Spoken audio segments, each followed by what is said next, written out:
নমস্কার বন্ধুরা, আমি দিয়া। তোমাদেরকে আমি দেখিয়েছিলাম মায়ের সাথে হালখাতা করতে গেছিলাম। তাহলে চলো আজকে দেখাই হালখাতা করতে গিয়ে কি কি পেয়েছিলাম।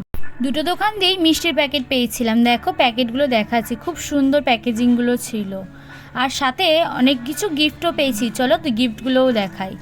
দেখো গিফটগুলোকেও রেখে দিয়েছি। সাথে দুটো ক্যালেন্ডার ছিল, ক্যালেন্ডারের মধ্যে ঠাকুরগুলো খুব সুন্দর ছিল। দেখো এই যে ফার্স্টে রাধাকৃষ্ণটা খুব সুন্দর পেয়েছি।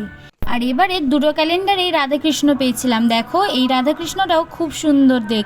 আবার জানো তো পরে মা হালখাতা করতে গেছিলো, তখন গিয়ে এই গণেশটা নিয়ে এসে। দেখো ডান দিকে সুর, বলে ডান দিকে সুরালো গণেশ নাকি খুব লাকি হয়। এবার চলো তোমাদেরকে গিফটগুলো দেখিয়ে দিই। দেখো ভাইরাল পলা দিয়েছে, এটা মোটামুটি গিফট দিয়েছে। অনেক টাকার হালখাতা করার পরও ওইটা দিয়েছিল। তারপরে একটা লকেট পেয়েছিলাম। দেখো লকেটটা ছোটোর মধ্যে খুব সুন্দর ছিল। আর একটা পেয়েছি কানের দুল, এই দুলটাও ছোটোর মধ্যে খুব সুন্দর ছিল। আজকের মতন এতটাই, টাটা বন্ধুরা, ভালো থেকো।